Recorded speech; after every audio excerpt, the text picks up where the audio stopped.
You know what I love doing? Gushing about books. And I couldn't help myself but compile all the biggest gushing that I did this year. Hi, my name's B. Welcome to my channel, Mama Needs to Read Romance, and relive my favorite books of each season all over again. It's the end of the year and I thought what better time to reflect on all of my favorite reads than by compiling my list of favorite books that I read each season. So basically this is about an hour of me gushing about my favorite reads in winter, spring, summer, and fall, and I hope that you enjoy me gushing about books. Also, leave comments below if you've read any of these. Additionally, if there's something I left out that you think needs to be posted, make sure to make a note because I'm sure we'd all love to see it. Without further ado, let's get started with winter of 2023.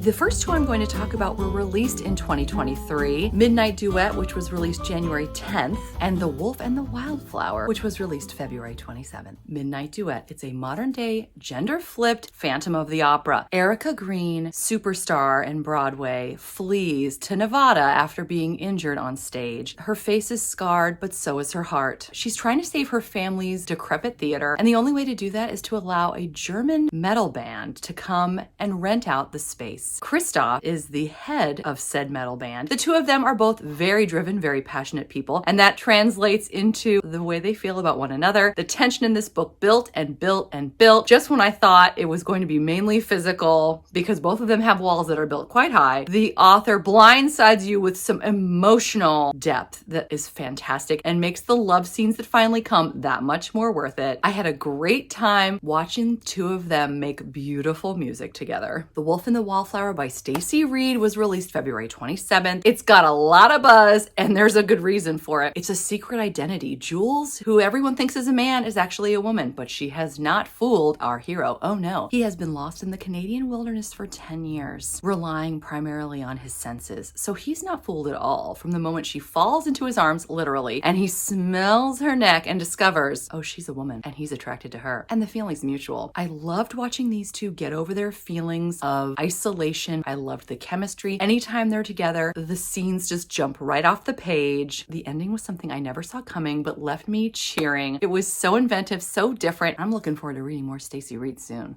It's the 5th anniversary of When in Love and Other Words was published by Christina Lauren. It's so beloved that this book was actually reprinted for a 5th anniversary edition. I hadn't read it yet, so glad I got into it. This book, oh my gosh, this book. If the song Hello by Adele and the song Driver's License by Olivia Rodrigo got together, had a baby, and it turned into a book, it would be this book. We have two people that were deeply, deeply in love, soulmates from the time they were teenagers, and then the unthinkable happens and they are ripped apart. The book jumps between two timelines, so you're figuring out as you go what exactly happened to break them up, and then you get to see what happens when they start to let down their walls again. It was so powerful. Elliot is one of my favorite heroes ever. The way he reacts when she starts to let him in again just killed me. I listened to the book from the library, immediately went out to buy my own copy. That's how much I loved it. I thoroughly enjoyed Grace Draven's novellas as part of the Wraith King series. It was hard for me to even pick my favorite of those. I highly recommend reading any of her novellas in case you're interested in seeing her writing style. You do not have to read all of the Wraith King series. You can just pluck out a novella and see if her writing is right for you because she's such a gorgeous writer. If you're interested in fantasy romance at all, I highly, highly recommend any of her novellas. A Memory of Summer was very good, but I think just ahead of it was The Wilderness of Glass. This was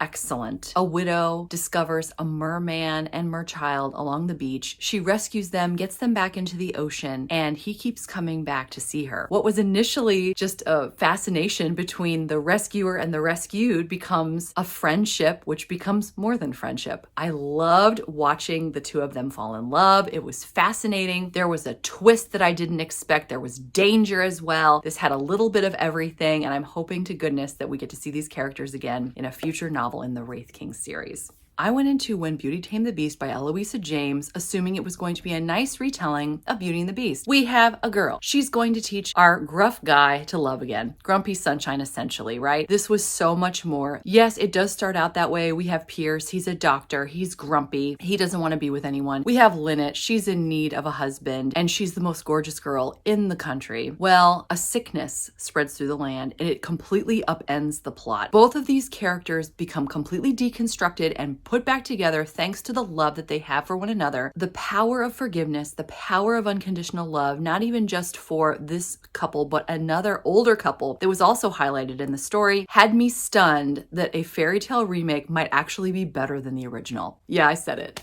A Court of Wings and Ruin, Book 3 in the A Court of Thorns and Roses series. This is my personal favorite. Fairy courts are taking sides and fighting to the death to decide what's going to happen to the humans in this epic tale. The battles in this are epic. I loved seeing different courts come to the aid. There were surprises that really had me gasping. I loved seeing new sides of characters that we had already come to know and love from the first 2 books. The love scenes were spicy and emotional, which if you know me, you know that's my favorite. I was getting Lord of the Rings vibes throughout the second half of this book. I can't wait to read the final novel. Make it sweet. Oh, Kristen Callahan did. I loved this book so much. It was my first 6-star that I ever gave. A hunky ex-hockey player and an actress who just found out she's been cut from the most popular show in the world have secluded themselves in a sprawling estate in Southern California. He's now a baker, by the way, folks. So there's so much yummy food in this, I couldn't even stand it. And he shows his love for her in part through food and in part other ways, which were also delicious and quite yummy. They fight their attraction with everything they have because their lives are both in limbo. They're trying to decide what to do and if they could fit into one another's lives at all. This was such a fun ride, and I loved Jacob Morgan as the narrator. So good.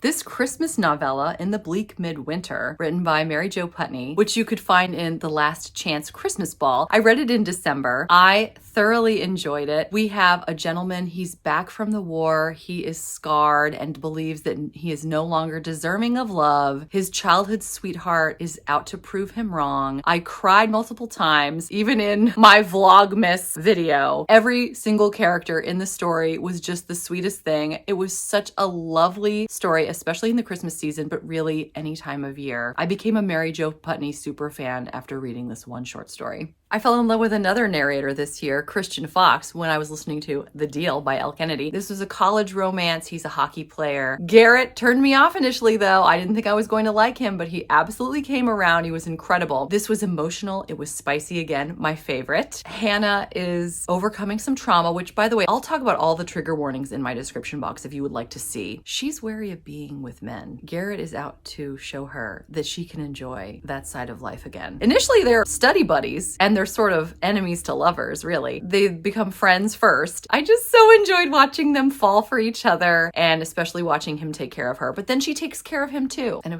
was a lot of fun, but also very deep. I couldn't let you go without doing an alien romance, right?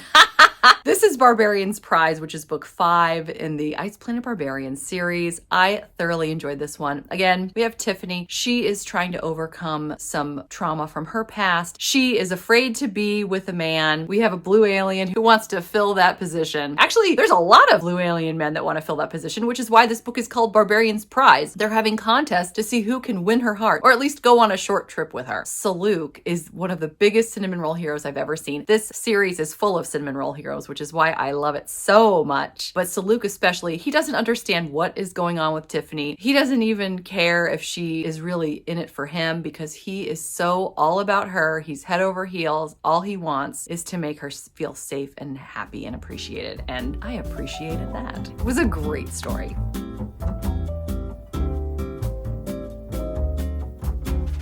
Let's start with what I haven't even talked about yet on my channel. Love on the Brain. I just got this at a used bookstore for $1. I was so excited because I was listening to this from my library. This is Ali Hazelwood. I have fallen so hard for her. She's incredible. I love how she incorporates STEM, which is the acronym for Science, Technology, Engineering, and Math. We have strong heroines who are honestly quirky and funny, but they're smart. I love how it's set in like science and engineering type settings. They're just fantastic. The chemistry is off the charts. The spice is also off the charts. I almost gave this 6 stars, but it actually became a little too much for me in terms of spice, so I kind of knocked it down. And also, this gal is a little bit hard-headed in terms of get it together. This guy is in love with you. It took her a little too long to figure that out. Let me explain so you know what in the world I'm talking about. We have B. She is a neuroscientist. Levi is an engineer. They're working together to create a helmet for NASA. This is a problem, though, because they are arch nemesis from many years back. Or are they? This was so good. There's a subplot where she is actually the secret, it's not that much of a secret, I'm not spoiling anything, head of a message board that's all about women in science, technology, engineering, and math. Some big things happen there. There is a mystery here. There is some danger. As I said, a lot of spice. I laughed out loud so many times. Levi is the perfect man. I feel like Allie Hazelwood maybe could have dialed down the perfection a little bit to make it more realistic. He's 6'4", he's built, he's funny, he's brilliant, he's compassionate, he takes good care of elderly cats and children, he even smells good. I had so much fun with this book. If you haven't had a chance to read it, please do. Love Theoretically comes out next month, and I just got the arc for her first ever YA romance, which comes out in November. Really looking forward to that. My only 6 star is one that just came out, Happy Place. Oh my gosh. I still have 2 Emily Henry to read. I'm going to be reading those this summer. But between Book Lovers, which I read last summer, and this one I've just read, Emily Henry is really up there with some of my best authors. We have Harriet and Wynne. They have broken off their engagement. They're part of a crew of 6 people that have been friends forever. They're all getting together one last time at this cottage in Maine to celebrate the wedding of 2 of the people in the group. So Harriet and Wynne have to pretend to still be in love, and it just about kills them. There's dual timelines, so you get to see them fall in love as well. It was so much fun. Wynne is everything. He is so yummy. I loved the tension throughout. The chemistry just builds and builds. It was so much fun just seeing them navigate in the present day what was going to happen, if they were going to fall back in love, what ripped them apart. It was so good. It kind of reminded me of Love and Other Words by Christina Lauren. So if you liked that, I have a feeling you'll like this one too. I just loved it so much. It was inspiring. It was just life affirming. So I gave this 6 stars. Here's another one I gave 5 stars to. It's actually an alien novella, Aftershocks. We're re-experiencing everything that happened after the earthquake, but from different characters' standpoints. You get to really see the community and how they pull together and how they love one another, lift each other up. It was exciting. It was exhilarating. It was spicy. It was comforting. It was a great novella.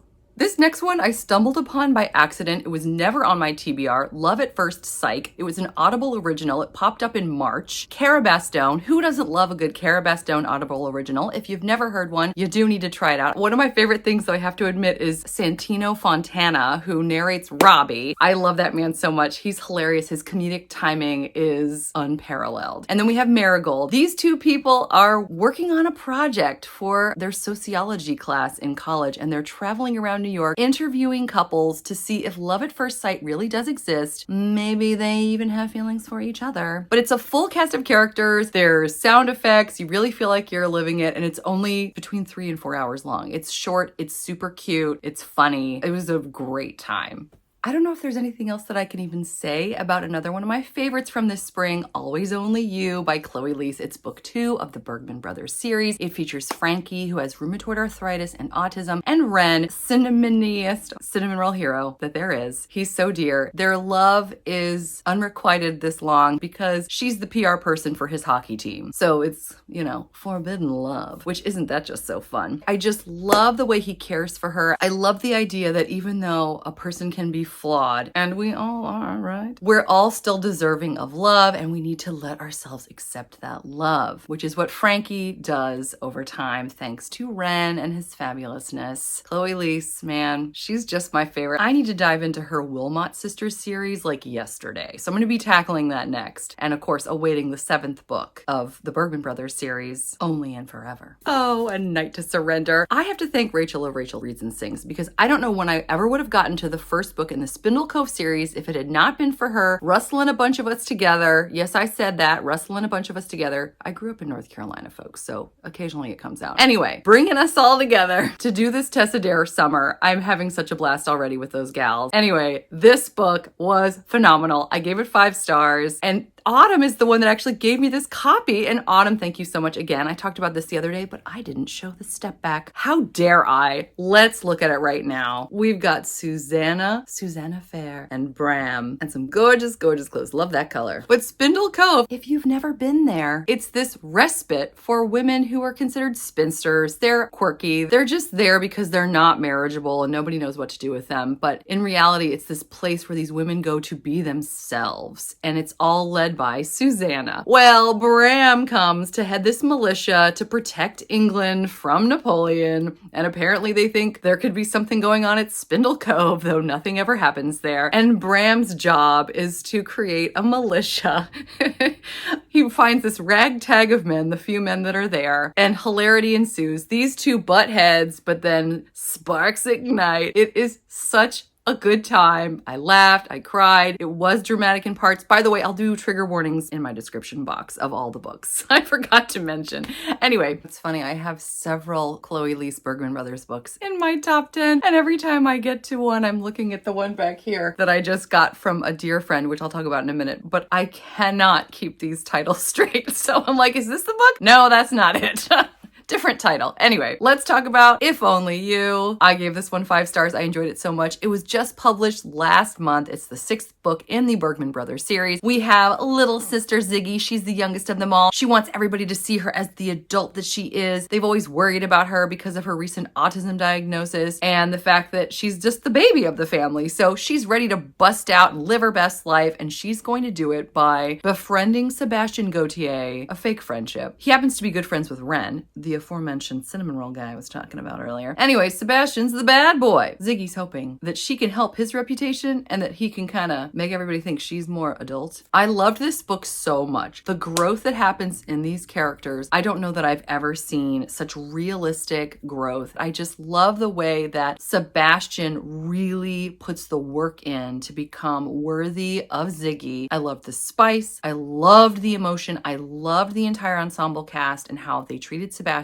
as he tried to become this better man. I really did not like Sebastian at first. I didn't think I was going to like this book. I'll be honest. I don't think I've said that. But Chloe Lease does an excellent job of making you feel like this character, Sebastian, is despicable. And then she does the impossible, which is to make it realistic and believable that this person would want to change and that he could change. It was beautiful. It was beautiful. So, 5 stars. You knew there was going to be another alien book, right? Barbarians Heart. It's book 9 of Ice Planet Barbarians. I love this so much. We've got amnesia, folks. Pashov hits his head during the earthquake. He cannot remember his mate Stacy at all or their baby. So they go off to try to reconnect because she's really upset about this. She's also pretty upset about her changing body after having had the baby. It's not the way that it used to be, but he still appreciates it. I loved the idea that you don't have to wait for life to be perfect, for all the memories to come back, for your perfect baby body to bounce on back, because it might not. The point of this book is to grab life by the horns, the blue horns, and live and love the best you can and forget the rest, because there is beauty to be had, whether it's your version of perfect or not. The overall story is really starting to shift from one setting to another, which was really interesting. It was like this whole exploration that you got to do of the ice planet. Really cool stuff. So a lot of fun, a lot of spice, quite good. I think I gave this 4.5 stars.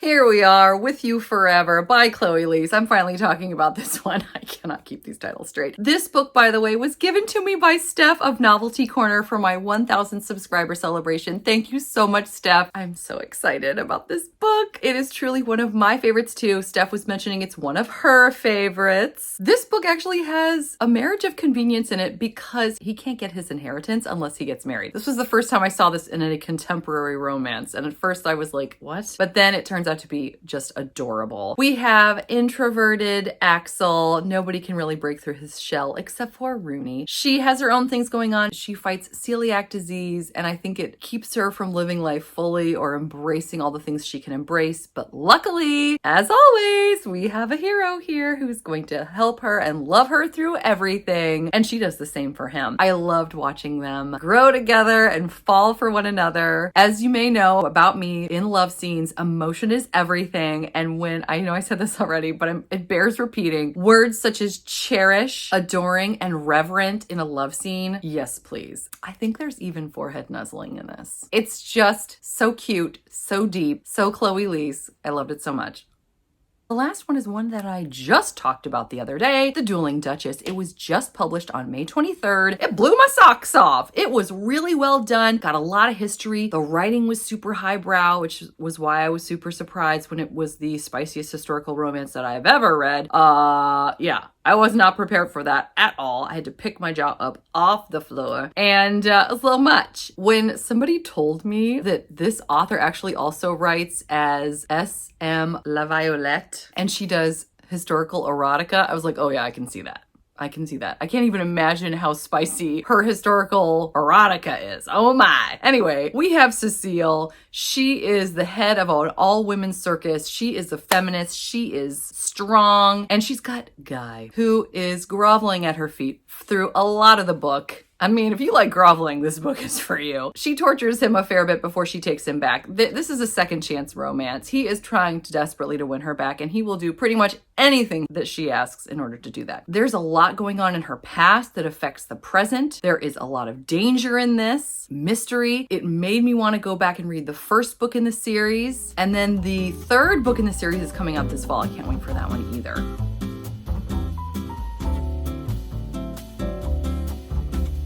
Let's start with a book that just came out in August, An Earl to Remember by Stacey Reid. This is book 2 in the Unforgettable Love series. A woman trying to make it as a chef gets kicked off a yacht of a very entitled, very lecherous lord. However, when he washes up ashore and has amnesia, she decides to take advantage of the situation, tell everyone that they're married, and put him to work on her land. What happens next is spicy, hilarious, incredibly sweet, and has an incredibly satisfying ending. What made this a top book of the summer? One scene in particular where he's running, clutching a basket of eggs with a little girl who is growing to love him, being chased by a chicken.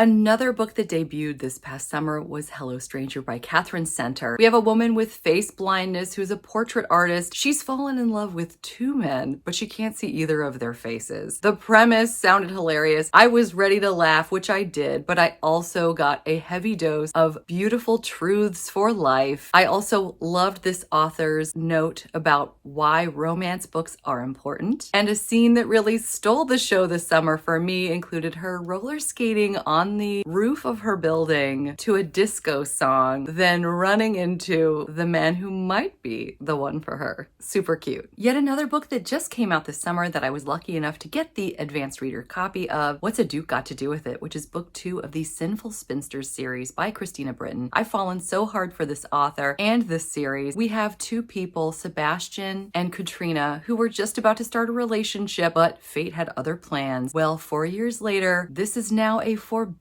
romance. Every scene where the 2 of them were together jumped off the page. This gorgeous beach setting really did it for me as well. But the real showstopper were the scenes where they were together, achingly aware of one another and desperate for the other person, but unable to show it. The tension was incredible. So gripping, so good, and such a happy ending. Another book I just couldn't get enough of came out this summer by Ali Hazelwood, Love Theoretically. As always, it's set in the world of STEM, science, technology, engineering, and math. This Enemies to Lovers book was so delicious. I literally laughed harder in this contemporary romance than I have ever laughed while reading a book. It was hysterical and also extremely spicy. Jack is the perfect man. He falls first and he falls hard, maybe a little too hard, but the all-consuming passion and love was there, which I really enjoyed. A scene stealer for me were the many references to the books and movies of Twilight, which had me feeling nostalgic and planning a read-along for 2024. I love a good alien romance by Ruby Dixon, and the Ice Planet Barbarians series and the Ice Home series has provided one fabulous story after another, but I was especially taken with the novella Gale's Family, which is technically part of the Ice Home series. This story follows a gal in her 50s, as well as an older alien gentleman. They've both loved and lost in big, big ways. For the most part, they've healed, but still have a bit of healing to do, but they find solace in one another and create a family in a very unique and touching way. The scene stealer that really stuck with me were all the ways that Vaza found to flirt with Gale during the story. It was so adorable.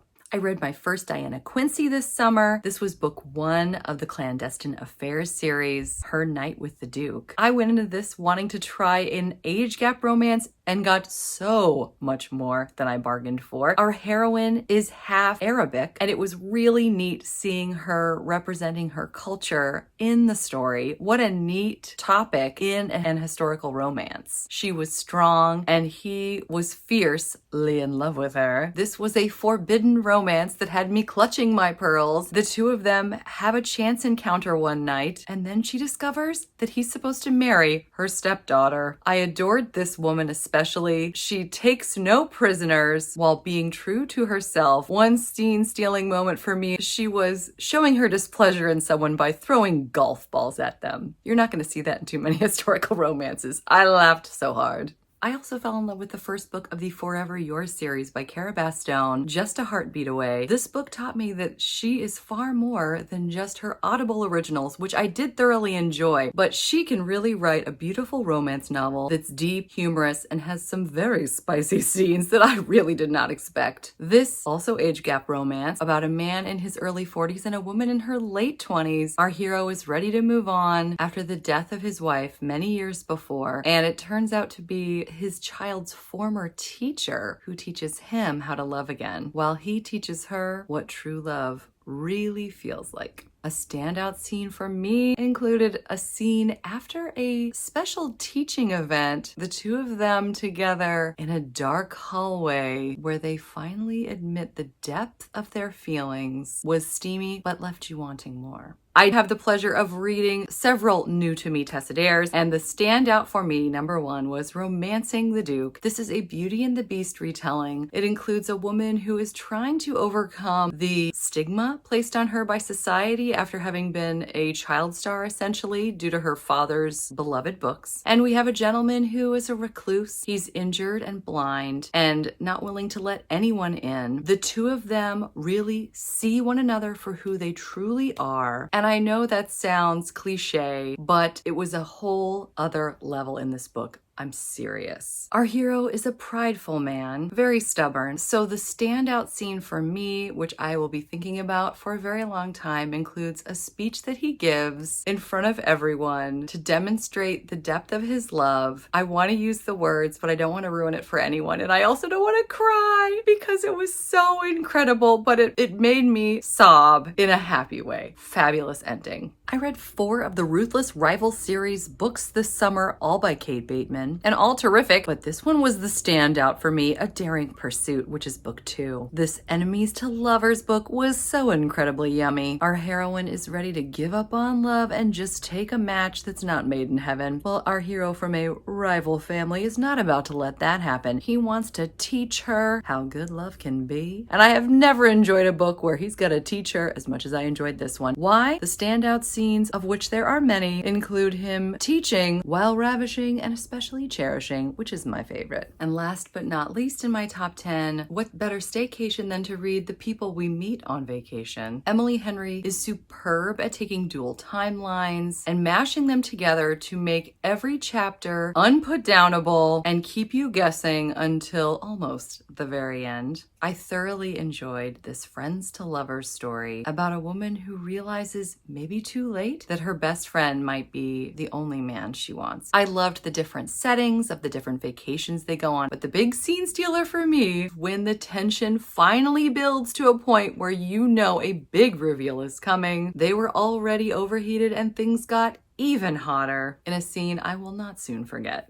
And now my two honorable mentions that I decided to hold to the end for two reasons. One, they are set at winter time, and two, they're not out yet. They're both coming out in November. Let's talk about this one, One Night in Heartswood by Emma Denny. This is her first novel. This is an road trip romance with hidden identities. One gentleman is supposed to get married even though he has no interest in women, and the other gentleman doesn't realize that his sister is supposed to marry the other gentleman. The winter scenes were written so beautifully. The slow burn was scrumptious. It was emotionally deep. It was incredibly moving. I wasn't sure how it would end, but was very satisfied. I hope that you get a chance to read it in November, if this sounds like your cup of tea, because you will love it. And last but definitely not least, Almost Like Being in Love. Anybody out there a Gene Kelly fan? I adore him. Talking American musicals from roughly the 40s and 50s. This one is basically a role reversal Brigadoon at Christmas. We have two ladies that are in Scotland. They get stranded in the snow only to discover that they are whisked back in time to a magical Christmas village and are rescued by a super cute Highlander. I found myself highlighting so many lines. I swooned so hard. This one's also coming out in November. I highly recommend it if you like any of the things I just said. It's a novella, so it's a quick one too. I think it's gonna be perfect for the holidays.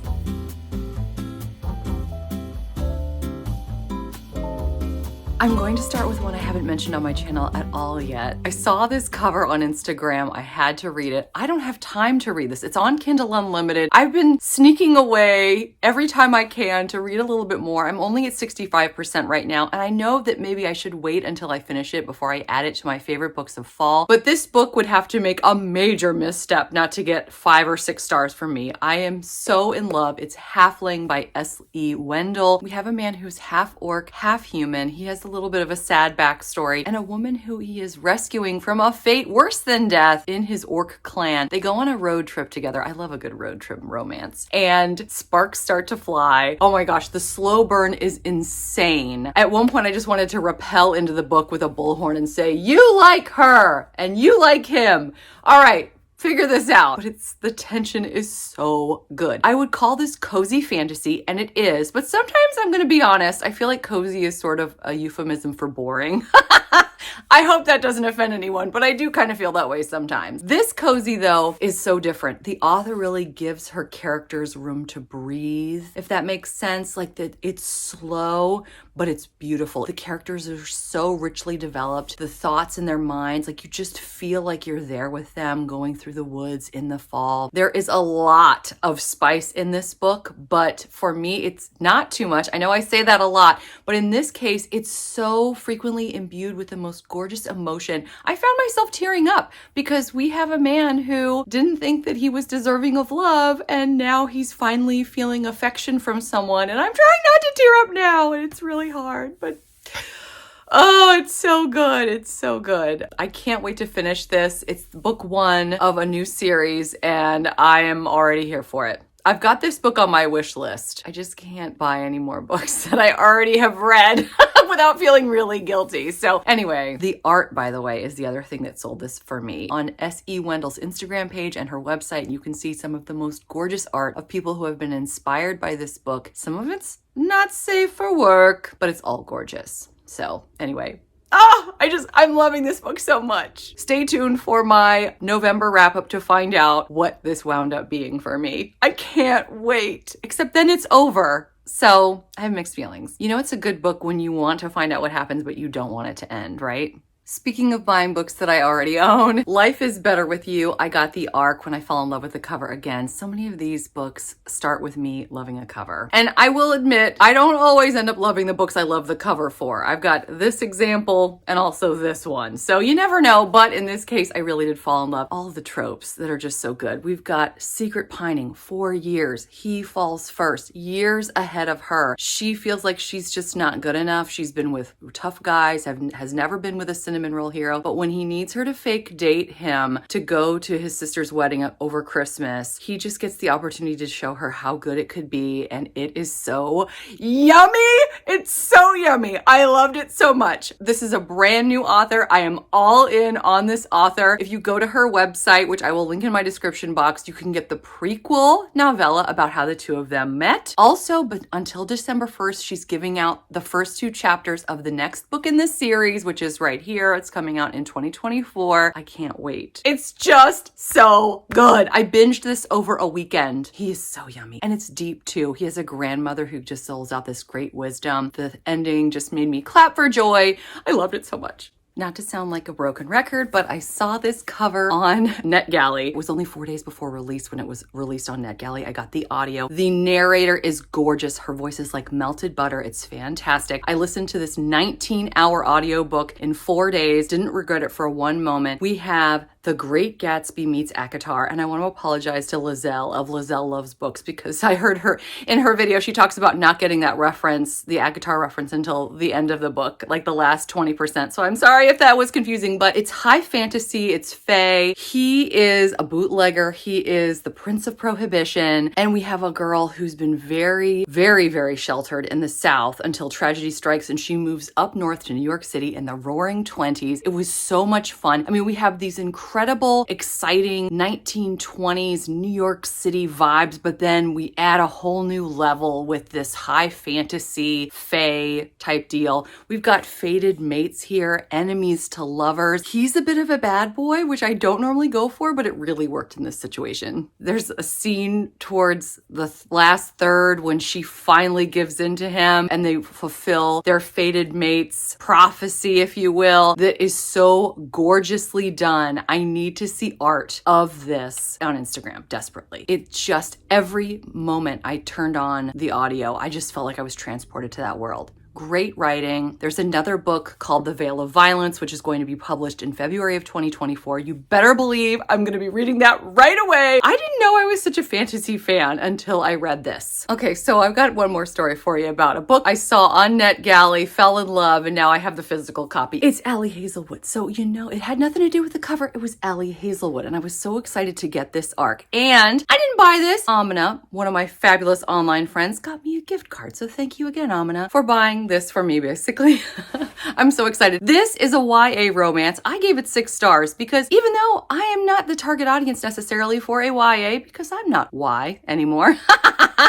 Also, I've never played chess a day in my life, but I tell you what, those chess tournaments had me biting my nails. The tension was there not only for the chess, but for the relationship between these two. We've got enemies to lovers again. She is desperately trying not to get herself into the chess world after some trauma that she's experienced. It makes her very uncomfortable about embracing chess again. And then we have the guy who is like the chess champion of the world. She winds up playing him in a tournament just randomly and beats him when no one else can. So of course he's totally taken with her. And just watching the two of them sparring both on the chessboard and off was so much fun. This is more sweet than spicy, but I still say Allie Hazelwood can always bring that spice. I enjoyed this immensely. I hope she does more books like this because it was perfection. It just occurred to me that every book I've mentioned so far, it was actually published in the fall of 2024, so I feel very on the cusp of what's good right now. But I'm going to take you back in time now to, I want to say like 2012 or something, which is when Notorious Pleasures was published thereabouts. This is book 2 of the Maiden Lane series. Some of you remember me spinning my wheel in my TBR and picking Elizabeth Hoyt. So many of you mentioned her Maiden Lane series that I dove in. The first book I kind of thought was okay. This one is so good. We're going to look at the step back, by the way, you don't think that there's a step back until you open it, and then you see a gorgeous, gorgeous step back. We have Griffin and Hero. Our heroine is Hero. How funny. But he's a bad boy, and normally that does not work for me. Also, this was insanely spicy. I want to say like Elizabeth Hoyt is the Kristen Callahan of historical romance. If you don't know what I mean when I say that, you need to find out, because I love the way she describes the men. I'm just gonna say it. Yes, very spicy. He's a bad boy. She is supposed to be marrying his brother, and the two of them cannot keep their hands off of each other. He's also kind of bad because he's a gin distiller, and he's really not supposed to, because gin's like the worst thing that ever came to St. Giles. There are a lot of obstacles in their path, but somehow every time they get together, it never seems to matter. I was totally spellbound by him, just like she was. I don't know how Elizabeth Hoyt does it, because he's kind of bad, but it works. It works. So I want to do a video soon of like my favorite rakes in historical romance, because he's going to be in the top 10 for sure. In fact, I want to tell you something else. I am currently reading the third book in the Maiden Lane series, Scandalous Desires, which is similar, but he's a pirate. Okay? It's so good. Again, stay tuned for my end of November wrap up, because that one's going to be climbing the charts as well. I almost wanted to include it in my top 10, but I was like, let me not include a bunch of books I haven't finished in my top 10 books of fall. Let me show you the step back too. Okay, you ready? Oh my gosh, it's so good. Isn't this gorgeous? And I would not even have thought that this was a step back because it doesn't have the cutout side. Anyway, I'm sorry. Let's get back to my top 10 books of fall. Okay, I feel badly now, because now we're back to another book that I read the arc of when it was published this fall, and then I also bought it. What is with me? I've been buying way too many books. Whole price. I'm the queen of used books, although maybe I can't call myself that anymore. Anyway, The Christmas Wager. It's my favorite Christmas read of 2023, and I've read a lot, ladies and gentlemen, a lot. We've got enemies to lovers, if you couldn't tell. She is out to get his grandfather's Christmas shop. Save the Christmas shop in a small town. It sounds very formulaic. It kind of is. However, Holly Cassidy is a pen name for Hannah Mary McKinnon. You may recognize that name. She is a famous suspense writer, and that comes across in here. We have multiple events where there needs to be a daring rescue, which I was not expecting at all. This is closed door, but I still found it to be spicy. I did not know what was going to happen, and I couldn't wait to see. The ending left me in tears. It was so deep and so beautiful. There were plenty of fun Christmas feels without just feeling formulaic. They had some really good, inventive events that happened in the small town that she takes part in, like these Christmas games, and they didn't feel hokey or corny at all. It just felt like fun. It felt real. And I found myself falling in love with virtually everyone in the ensemble cast, except for like 2 people. But you'll see why if you read the book. You're not supposed to like everybody. Such a good Christmas romance. Okay, the next book is like a fantasy contemporary romance type deal. I can't tell you too much about it because you need to know as little as possible going in for it to be the roller coaster that it is intended to be. This is The Curse of Nona May Taylor by Jess K. Hardy. I believe this is her first book. It's a Beauty and the Beast retelling. By the way, this was an arc that was just published recently, and I didn't buy it. I didn't buy a physical copy. Are you proud? Anyway, we have Nona May. She is 83 years old. She lives with a bunch of animals. Although, wait, there's way more. Nona May is actually like 23. But this evil witch turned her into an old woman in the middle of nowhere. And all these animals that she lives with can talk because they're her family and manager that the witch turned into animals. The only way to break the curse is for Nona May to fall in love. They assume that this is going to be their lot for the rest of their lives because they're out in the middle of nowhere. But then one day, Charlie arrives. He's unconscious. They have to nurse him back to health in the cabin. And Nona May starts realizing, even though there's like 50 years between the two of them, he's giving her these looks. And her skin gets less wrinkly. And some of her gray hair starts turning brown again. What is going on? And I cannot say anymore. I will tell you that this book was near perfection for me. It got a little awkward in the middle. But otherwise, I thoroughly loved this so much, and I highly recommend it if you enjoy good twists and turns and love and fantasy. Oh man, It was really good. Another kind of contemporary romance that also has fantastical or magical elements in it that I loved was Ghosted by Sarah Reddy. This one, I would say, is like the Dead Romantics, except there's spice in it, and instead of small town, it's big city. However, this book goes a lot farther in terms of what it does with time and physics and science. I was so impressed by the places that they took this. There were twists, even in like the bonus second epilogue, that had me reeling and wanting to read the entire book over again. I can't tell you a whole lot again, other than to say this is about a woman of Indian heritage, so we get to learn a little bit about her Indian heritage, which was lovely. She is living in New York City on her own, she thinks, until she realizes that there is a ghost named Daniel living in the apartment with her. He doesn't really know why he's there, but he assumes it's to help her fall in love because she can't even really talk to guys. As you can imagine, over time, the two of them start to fall for each other. The love scenes were so beautiful. It made me want to cry. I just loved it so much. The reason that this book didn't get a full 5 stars for me, or even 6 stars, was because it was too long. And a lot of the scenes in her office, I think, are skimmable. I keep thinking about it still. So it was one of my very favorite reads of 2023, and it was published recently. Again, got the ARC. Almost all of these are ARCs, or advanced readers copies, by the way, if you don't know what that means. Another fantasy that everyone's been talking about, Fourth Wing. I didn't read this until this fall when people were telling me that Iron Flame was about to come out. I had no idea. So I was excited to read this and then jump basically right into the next book in the series, which I'm currently reading right now. We'll see in my November wrap up how that wound up falling in my ranking. So we've got Fourth Wing here, and it's essentially a military academy that's set in a fantastical land, and the main characters do have some signets or like magical powers, but they also are dragon riders. There is a lot of bad blood between different groups within this military academy, however, and our heroine, Violet, not only does she have some differing physical needs, which I thought was really neat how they used adaptations to help her in school as a mom of kids with special needs. I love a good accommodation, and they did that for her, which I thought was so cool. Also, she's trying to find love, so there are places where this is super steamy, super spicy. I was here for it. There's sinister elements, and Violet is trying to determine who her friends are and who they aren't. The stakes are high, the fantasy's high, a little bit more in Iron Flame, which I've been reading and getting a little confused by and trying to keep track, but this was a little bit easier for me. I really, really enjoyed this. I never thought I would. I've talked to others of you online who said you didn't think this would be your cup of tea either, but you wound up liking it. So if you're one of those people that's on the fence, give this a whirl and see. You never know. Maybe Military Academy with Dragon Riders is going to be your thing too. I'm going to close with a historical romance novella by the great Kate Bateman. I just love her, and The Phantom of Drury Lane was just such a fun read. I really enjoyed this Phantom of the Opera retelling that was part of a series she did with other authors, but also she made it part of her Ruthless Rival series. I loved seeing another Montgomery find love and uncover the mystery of who actually the Phantom of Drury Lane is. That was a lot of fun. It was spicy, it was emotional, it was fun, and it was short. Some of my favorite things.